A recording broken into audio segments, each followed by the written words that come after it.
भावाच्या लग्नाची तयारी सुरू झाली आहे. आज मंडप टाकला आहे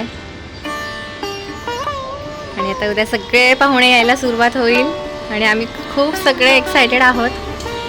तुम्हाला पुढून दाखवते.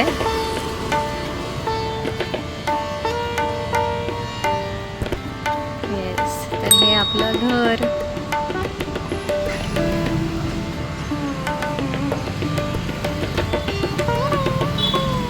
सकाळी गुरुजी येतील आणि पूजेची सुरुवात करतील. लग्न म्हटलं की डोळ्यासमोर येतात नवीन कपडे, छान छान दागिने, डान्स आणि भरपूर धमाल. पण या सगळ्या झगमगाटाच्या मागे आपल्या संस्कृतीत एक अतिशय महत्त्वाचा आणि तितकाच पवित्र विधी असतो, ज्याच्याशिवाय कोणतंच लग्न पूर्ण होऊ शकत नाही. तो म्हणजे देवकार्य.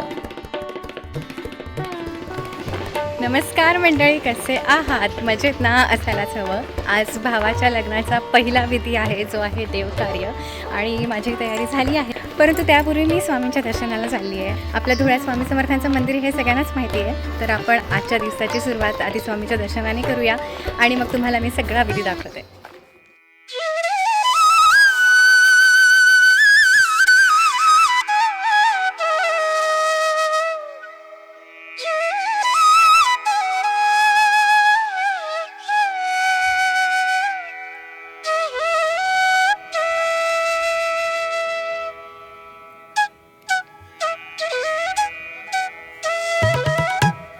लग्न हा जीवनातला एक अत्यंत मोठा आणि नवा टप्पा आहे. हा सोहळा कुठल्याही विघ्नाविना निर्विघ्नपणे पार पडावा आणि नवदाम्पत्याला सुखसमृद्धी लाभावी, यासाठी आपल्या कुलदैवतेचा आशीर्वाद घेणं म्हणजे देवकार्य. लग्न कार्यातील देवकार्य इतकाच महत्त्वाचा आणि उत्साहाचा दुसरा विधी म्हणजे मांडव आणणं. देवकार्याच्या दिवशी किंवा त्याच्या आदल्या दिवशी हा विधी केला जातो. पूर्वीच्या काळी आजच्यासारखे रेडीमेड कापडी किंवा लोखंडी मंडप नसायचे. तेव्हा लग्नासाठी घरासमोर बांबू आणि झाडांच्या फांद्या वापरून नैसर्गिक मांडव टाकला जायचा. या मांडवाचा पहिली मुख्य खांब मेढ आणि पवित्र फांद्या वाजत गाजत आणण्याच्या विधीला मांडव आणणे म्हणतात. आज मंडपवाले सगळे काम करत असले तरी विधी म्हणून हा सण घरात आवर्जून केला जातो. मग ह्या विधीत नक्की काय करतात? तर डहाळ्या किंवा फांद्या आणतात. घरातील पुरुष मंडळी आणि सुवासिनी वाजत गाजत शेतात किंवा बागेत जाऊन आंब्याच्या किंवा उंबराच्या झाडाच्या फांद्या, ज्याला आपण डहाळं म्हणतो, पूजा करून कापून आणतात. मांडवाच्या खांबाची म्हणजे मेढीची पूजा घराच्या दारापाशी किंवा मांडवाच्या मुख्य खांबाजवळ, ज्याला आपण मुहूर्ताची मेढ म्हणतो, तिथे खड्डा खणला जातो. त्या खांबाला हळद कुंकू लावून नवीन कापड आणि आंब्याची पाने बांधून त्याची शास्त्रोक्त पूजा केली जाते. हा विधी करताना ना घरातील सुवासिनी एकत्र येऊन गाणी गातात, पूजा करतात, त्यांना हळदी कुंकू आणि मान दिला जातो. हा विधी म्हणजे लग्नाची धावपळ आणि मुख्य सोहळा अधिकृतपणे सुरू झाल्याची नांदी असते. त्यामुळे घरात ढोल ताशे किंवा गाण्यांच्या गजरात हा विधी अतिशय उत्साहात पार पडतो.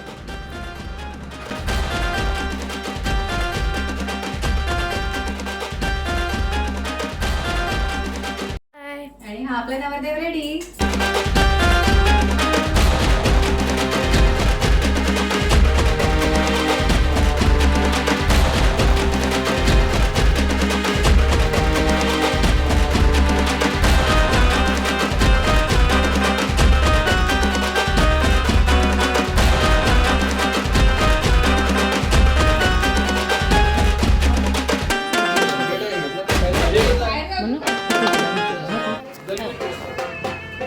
लग्नाच्या विधींमधील अतिशय महत्त्वाचा भावनिक आणि भक्तिमय विधी म्हणजे देव आणणे, किंवा यालाच अनेक ठिकाणी देवकाठी आणणे किंवा देव भरणे असेही म्हणतात.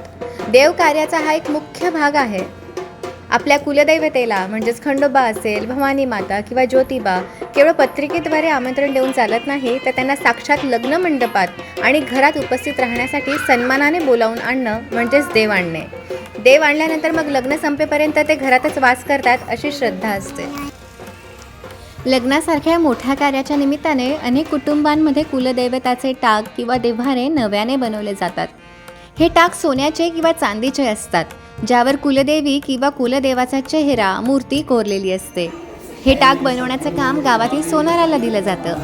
ते तयार झाल्यावर लग्नाच्या 1-2 दिवस आधी वाजत गाजत सोनाराच्या दुकानातून किंवा घरातून घरी आणण्याच्या विधीला सोनाराकडून देव आणणं म्हणतात.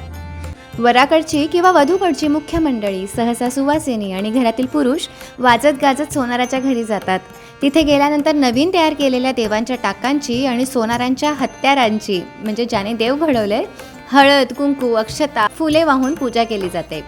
देवाची मूर्ती अत्यंत सुंदर आणि शास्त्रोक्त घडवल्याबद्दल सोनाराला नवीन कपडे, नारळ आणि दक्षिणा देऊन त्याचा सन्मान केला जातो. त्याला म्हणतात सोनार मान. पूजेनंतर ते नवीन टाक म्हणजेच देव एका सजवलेल्या पाटावर किंवा चांदीच्या तबकात तांदूळ ठेवून त्यावर विराजमान केले जातात.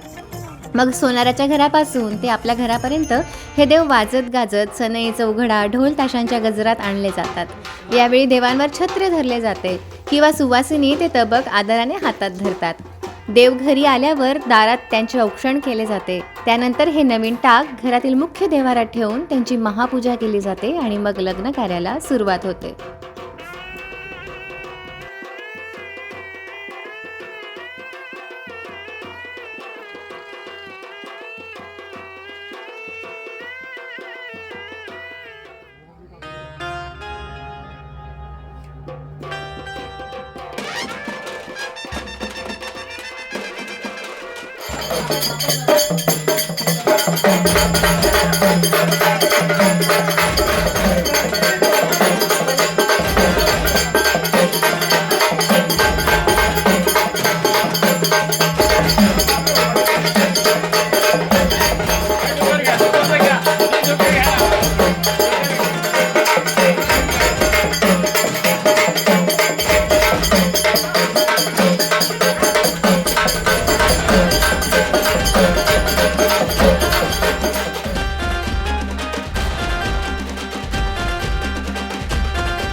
लक्ष्मीपते मनसा स्मरामि. पाणी सोडून द्या. हरि ओम ओम गोविंदाय नमः. ओम विष्णवे नमो नमः. ओम अक्षदात सुरश्रेष्ठा कुंकुमांता सुशीता मया निगता भक्त्या.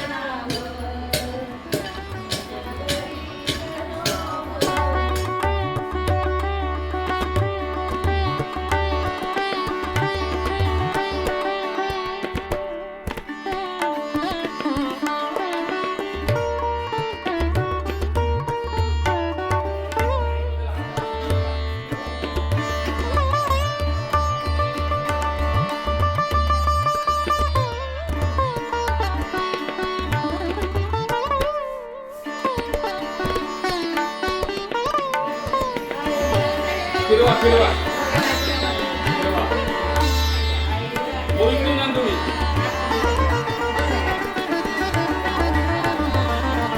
गावातून देणार नाही.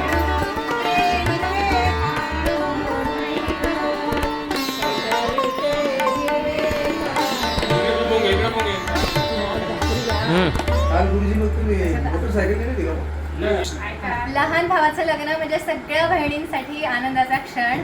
पण आज शुद्धेशिवाय माझं अजिबात लागत नाहीये मन. घरात देवांचं आगमन झाल्यानंतर मग गुरुजी म्हणजेच ब्राह्मण पूजेची सुरुवात करताना मंत्रोच्चार करतात. पूजेला बसलेल्या यजमानांच्या हातावर पाणी देऊन 3 वेळा आचमन करायला लावतात. त्यामुळे शरीर आणि मन शुद्ध होतं. हा पूजेचा अत्यंत महत्त्वाचा भाग आहे. यजमान हातात अक्षता, फुले आणि पाणी घेऊन आपल्या मुलाचं किंवा मुलीचं लग्न निर्विघ्नपणे पार पडावं, कुटुंबाला सुखसमृद्धी लाभावी असा देवाच्या साक्षीने मनापासून संकल्प सोडतात. कोणत्याही शुभ कार्याची सुरुवात विघ्नहर्ता गणपतीच्या पूजेने होते. एका पाटावर तांदूळ ठेवून त्यावर गणपती म्हणून सुपारी ठेवली जाते. तांब्याच्या कलशात पाणी, सुपारी, नाणे आणि आंब्याची पाने ठेवून त्यावर नारळ ठेवला जातो. या कलश पूजेने घरातील वातावरण मग पवित्र होते. त्यानंतर होतं पुण्याहवाचन. या विधीमध्ये गुरुजी पूजेच्या पवित्र पाण्याने घराभोवती आणि उपस्थित सर्वांवर मंत्रांच्या गजरात पाण्याचे थेंब शिंपडतात. ह्या विधीचा मुख्य उद्देश म्हणजे घर पवित्र करणे. त्यानंतर होतं मातृका पूजन. पाटावर धान्याच्या लहान लहान राशी ठेवून त्यावर सुपारी किंवा वेगवेगळ्या देवींचे म्हणजेच मातृकांचे रूप मानून पूजा केली जाते. यात प्रामुख्याने 16 मातृका असतात. लग्नानंतर वधू-वरांना दीर्घायुष्य, उत्तम आरोग्य आणि संतती लाभावी म्हणून या मातृकांचा आशीर्वाद घेतला जातो. आणि मग होते नांदी श्राद्ध, जो की अत्यंत महत्त्वाचा विधी. लग्नासारख्या आनंदाच्या प्रसंगी आपल्या दिवंगत पूर्वजांचे स्मरण करणे म्हणजे नांदी श्राद्ध. हे श्राद्ध दुःखद नसते तर आनंदाचे श्राद्ध असते. पूर्वजांना केळीच्या पानावर किंवा पाटावर नैवेद्य दाखवून आमच्या कुळातील हे कार्य सुफळ संपूर्ण होऊ द्या अशी प्रार्थना केली जाते. त्यांच्या आशीर्वादामुळे कार्यात कोणतीही बाधा येत नाही अशी श्रद्धा आहे. आणि मग होतं घरातील देव्हारातील कुलदेवी, कुलदेवाच्या मूर्तीचं किंवा चांदीचे जे आपण टाक सोनाराकडून आणले आहेत ते पाटावर ठेवले जातात. त्यांना दूध, दही, तूप, मध आणि साखरेने अभिषेक केला जातो. त्यानंतर देवांना नवीन वस्त्र, हळद, कुंकू आणि सुवासिक फुले वाहिली जातात. लग्नाची पहिली पत्रिका कुलदेवाच्या चरणाशी ठेवून त्यांना लग्नाचे अधिकृत आमंत्रण दिले जाते. आणि शेवटी कुलदेवाची, गणपतीची आरती केली जाते. देवाला पुरणपोळी किंवा सुग्रास अन्नाचा महानैवेद्य दाखवला जातो. पूजेला आलेल्या सर्वांना तीर्थप्रसाद दिला जातो आणि मग गुरुजींना दक्षिणा देऊन त्यांचे आशीर्वाद घेतले जातात.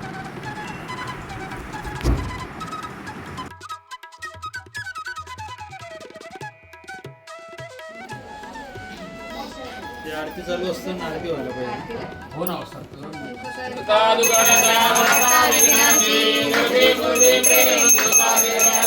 सर्वांगी सुंदर सिंधुराजी कंठी लक्ष्मी माला मुक्ता भराजी. जय देव जय देव जय मंगल मूर्ती ओम श्री राज मूर्ती. दर्शन मात्रे मन सर्वे मात्रे मन कामना मूर्ती. जय देव जय. अशा प्रकारे आजची ही पवित्र देवकार्य पूजा मनोभावे आणि शास्त्रोक्त पद्धतीने पार पडली. कुलदैवताचा अभिषेक, पूर्वजांचे स्मरण आणि घरामध्ये निर्माण झालेली ही आध्यात्मिक ऊर्जा खरोखर मन अगदी प्रसन्न झालंय.